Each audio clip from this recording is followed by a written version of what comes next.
시청자 여러분 안녕하십니까? 건강한 생활 습관을 지켜드리는 쿠키 건강 뉴스 시작하겠습니다. 추위 때문에 발생하는 한랭 질환, 저체온증이나 동상, 동창이 대표적인데요. 기온 저하에 대한 대처가 미흡할 경우 발생 빈도가 높아지는 만큼 주의가 필요합니다. 질병관리본부는 지난달의 평균 최저 기온이 영하 1.1도씨로 평년보다 4.3도씨 높았다며 이달 들어 갑자기 떨어진 기온 때문에 한파에 노출될 경우 한랭질환 위험이 커질 수 있다고 전했습니다. 지난해 12월부터 올해 2월 3일까지 신고된 한랭질환자 수는 229명으로 연령별로는 65세 이상 노년층이 47%를 차지해 가장 많았습니다. 질환별로는 저체온증의 비율이 88%로 가장 높았고 발생 장소는 길가나 집 주변 같은 실외에서 일어난 사례가 75%를 기록했습니다. 오는 3월부터 두통이나 어지럼증 등 경증에 속하는 증세로 뇌 MRI 검사를 받는 환자는 본인 부담금을 더 내게 됩니다. 보건복지부는 뇌혈관 MRI 검사의 오남용을 줄이고 필수 수요 중심으로 검사가 이루어질 수 있도록 관련 고시를 개정한다고 밝혔습니다. 개정 고시에 따르면 신경학적 검사를 통해 이상 소견이 발견돼 뇌졸중, 뇌종양 등이 의심되는 경우 환자 부담은 기존과 같은 MRI 검사비의 30에서 60%입니다.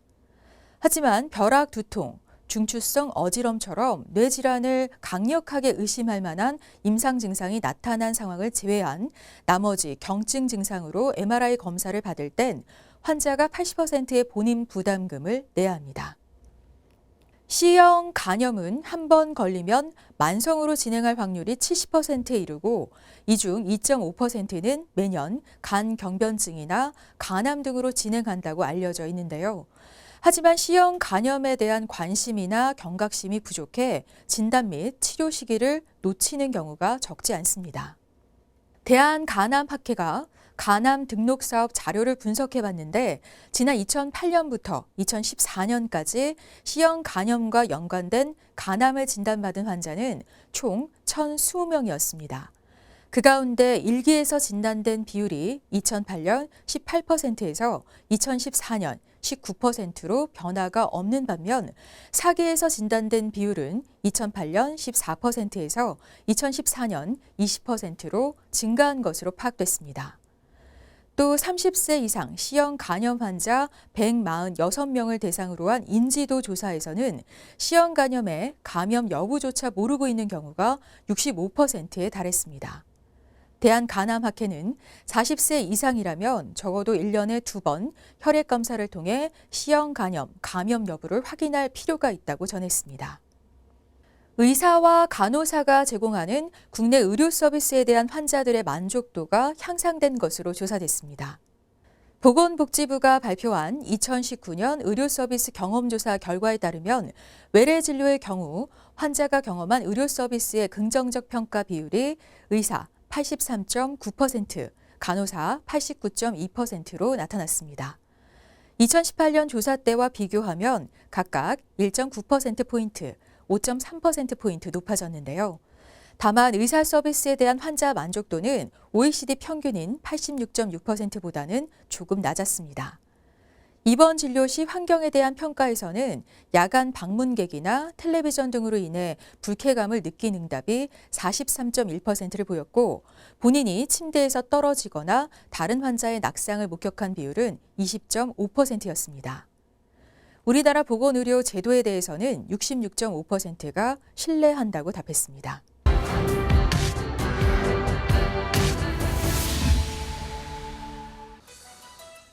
알 수 없는 골반 통증이 계속되면서 병원을 찾는 분들이 적지 않습니다. 그리고 그 원인을 들여다보니 고관절에 염증이 생겼다는 진단을 받는 경우가 최근 흔하게 나타나고 있는데요. 고관절은 우리 몸의 하중을 분산시킵니다. 다리가 부드럽게 움직이도록 돕기도 하죠. 하지만 관절의 연골이 다르면서 통증과 변형이 생기는 관절염을 앓게 될 수 있습니다. 장시간 서서 일하거나 양반다리를 오랫동안 반복적으로 할 때, 또 무리하게 운동 등을 하게 되면 고관절염 발생 위험이 커질 수 있는데 고령층뿐만 아니라 30, 40대 젊은 층에서도 통증을 호소하는 비율이 늘고 있다고 합니다. 방치하면 허리나 무릎까지 연쇄적으로 영향이 미칠 수 있습니다. 엉덩관절로 불리기도 하는 고관절은 엉덩이와 넓적다리를 연결합니다.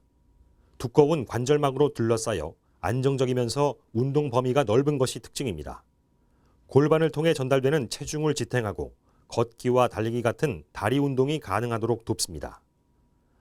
활동량이 많은 고관절은 다양한 원인에 의해 염증이 나타날 수 있는데요. 세균, 결핵, 류마티스 등이 모두 염증 반응에 관여할 수 있지만 가장 흔한 형태는 퇴행성 고관절염입니다.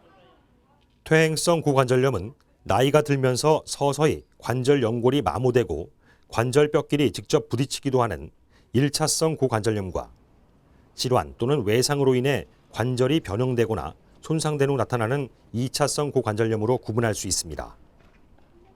대부분의 경우에는 기존의 선천적인 고관절 주의 골격의 변형이 있거나 외상 후에 관절면이 손상이 된 경우에 발생하는 2차적인 관절염이 가장 흔하게 발생하게 되겠고요.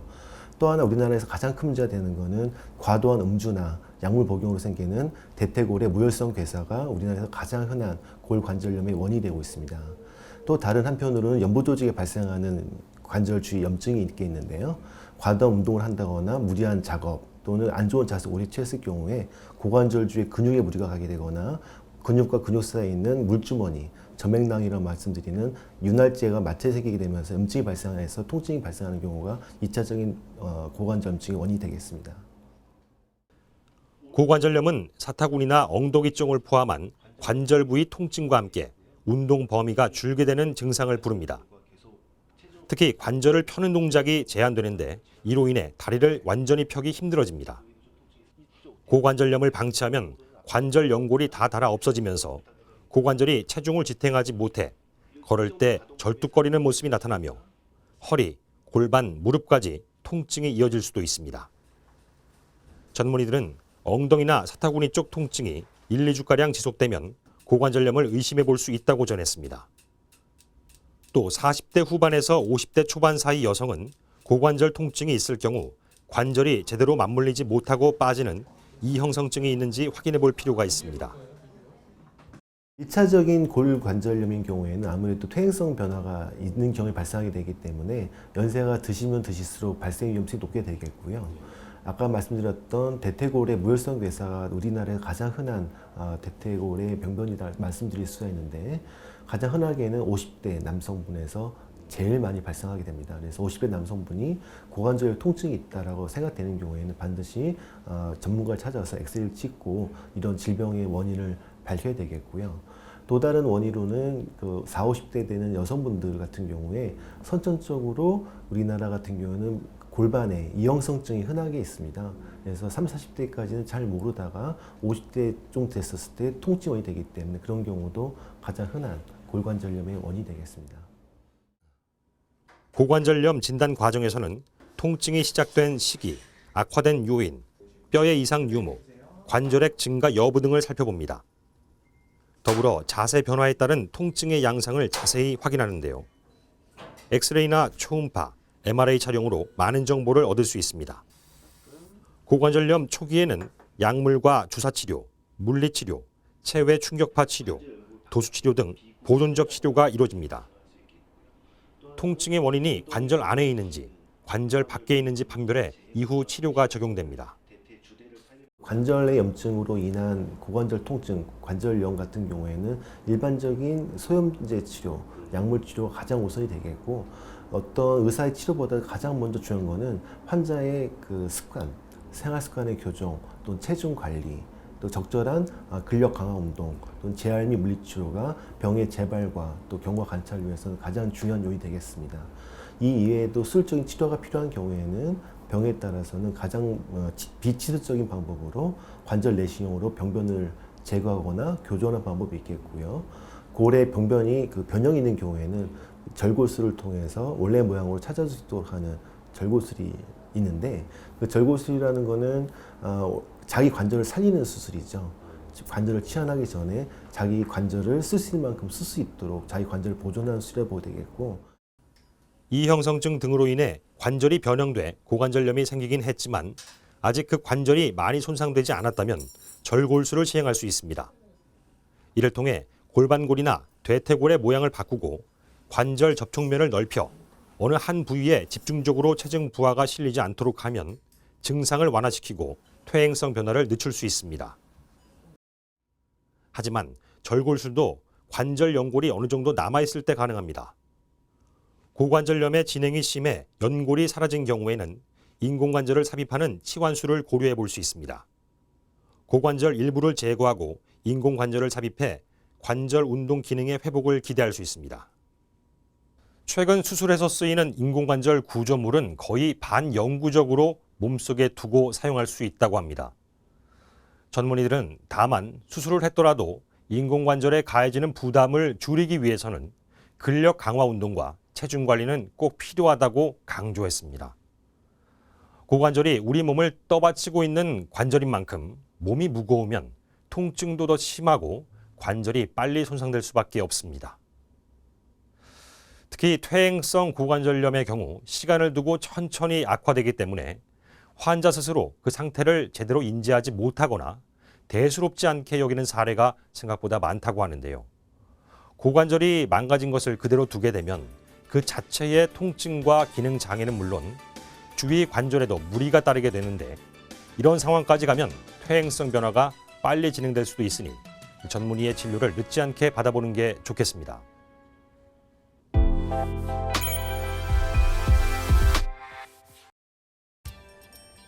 인두와 후두는 인체에서 공기가 이동하는 호흡 기관 중에 하나죠. 특히 인두는 음식물의 이동 통로가 되기도 하고 후두는 삼킨 음식물이 기도로 들어가는 걸 막아주는 역할과 소리를 내는 발성 기관으로서의 역할을 동시에 하고 있는데요. 이러한 인두와 후두의 염증이 생기면 기침이나 목 통증이 발생하고 목소리가 변화될 수 있습니다. 역류성 인후두염은 위의 내용물이 거꾸로 식도로 넘어와 인두와 후두를 자극해서 발생하는데요. 위의 내용물 중 위산은 강한 산성을 가지고 있고 소화를 돕지만 위산이 과도하게 역류하면 점막에 큰 자극을 가하게 되고 이로 인해 쉽게 염증이 일어나게 됩니다.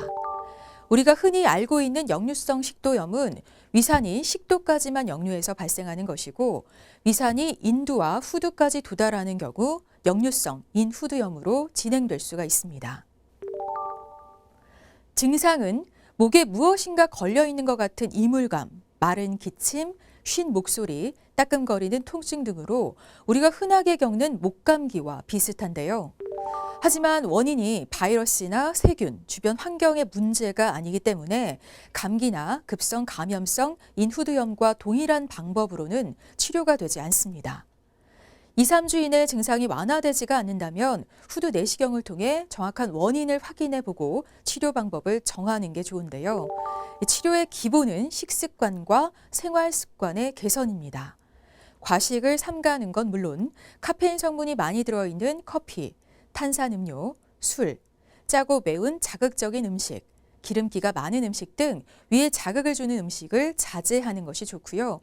또한 식사 후 바로 눕지 않아야 하며 소화가 잘 되는 음식을 섭취해서 역류를 막는 것도 중요합니다. 약물 치료가 필요한 경우에는 위산 분비를 줄이는 약을 복용함으로써 역류로 인한 자극을 완화할 수 있습니다. 고려대학교 안산병원 이비인후과 주재호 교수는 역류성 인후두염을 단순 감기로 생각하고 방치하면 만성 인후두염으로 악화될 수 있기 때문에 초기에 치료를 받는 게 중요하다며 치료와 함께 위산의 역류를 막기 위한 식습관을 포함한 생활습관 개선은 필수적이고 무거운 물건을 드는 운동은 복압이 높아져 치료에 도움이 되지 않기 때문에 가급적 자제하는 게 좋다고 조언했습니다.